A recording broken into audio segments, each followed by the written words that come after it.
banyak akhirnya kasus misalnya ada yang private chat di Facebook, tapi kemudian sama lawan bicaranya di-copy dan kemudian orang itu ditahan. Ya, bahkan kasusnya di pengadilan sempat kalah gitu kalau tidak salah ya Pak Doni ya. Berikutnya Pak Danrivanto Budianto belum datang juga ya, kita langsung ke Pak Firdaus Cahyadi dari Satu Dunia, Direktur Satu Dunia, silakan. Terima kasih atas kesempatannya pimpinan. Kalau Mas Doni tadi mengatakan bahwa ada banyak korban yang sudah berjatuhan, saya melihatnya banyaknya korban itu membuat teman-teman yang lain yang ingin menyuarakan aspirasinya menjadi ketakutan. Beberapa waktu yang lalu saya diskusi dengan teman-teman yang memperjuangkan pengakuan hutan adat, karena sudah lama nggak diakui hutan adatnya, kemudian mereka akan melakukan kampanye di Twitter. Nah, tiba-tiba mereka membatalkan niatnya adalah ruatan online, pada waktu itu ruatan lingkungan online, tapi ternyata dia membatalkan karena dia takut terkena pasal karet pencemaran nama baik ini. Jadi pasal karet pencemaran nama baik ini karena begitu banyaknya korban itu sudah membuat masyarakat yang ingin melakukan kritik dan saran bahkan kritis dengan pemerintah itu menjadi ketakutan dan akan melakukan swasensor sendiri, sehingga dia akhirnya tidak muncul suaranya di internet. Nah, posisi Satu Dunia, saya kira sejak munculnya pasal karet pencemaran nama baik tahun 2008, Satu Dunia sudah mengatakan bahwa posisinya bahwa ini harusnya pasal ini tidak ada.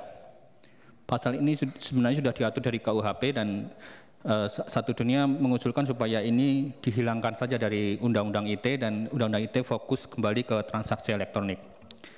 Persoalan kedua yang seharusnya diatur di revisi Undang-Undang ITE ini adalah persoalan pemblokiran. Dari Undang-Undang ITE selama ini tidak jelas bagaimana cara memblokirnya, siapa yang harusnya punya wewenang untuk memblokir.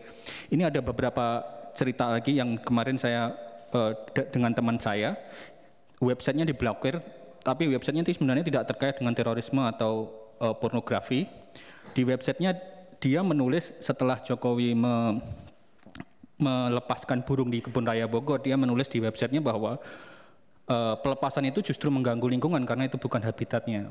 Besoknya websitenya diblokir, dia nggak tahu siapa yang memblokir, dan kemudian meskipun kemudian dipulihkan, artinya kesewenang-wenangan pemblokiran ini terjadi bukan hanya untuk website yang terkait dengan terorisme dan pornografi, tapi website yang teman saya itu yang mengkritisi pemerintah juga kena blokir yang tidak jelas, dan selama ini pengaturan pemblokiran tidak jelas.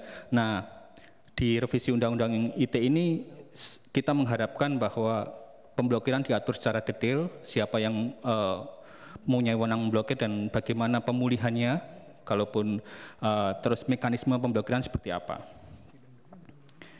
Itu saja mungkin dari kami Satu Dunia yang ingin memberikan saran pada DPR bahwa pertama pasal karet pencemaran nama baik itu memang harus dikeluarkan dari Undang-Undang ITE dan kemudian ada pengaturan yang detail tentang pemblokiran. Terima kasih Pak Firdaus. Kalau untuk pasal pencemaran nama baik memang sudah dilakukan perubahan dari draft yang kami terima, tapi untuk pemblokiran belum ada sama sekali ya, dan sebelumnya tidak diatur oleh undang-undang ini.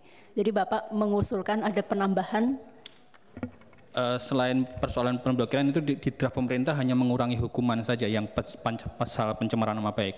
Nah, kita inginnya itu dikeluarkan sama sekali dari Undang-Undang ITE.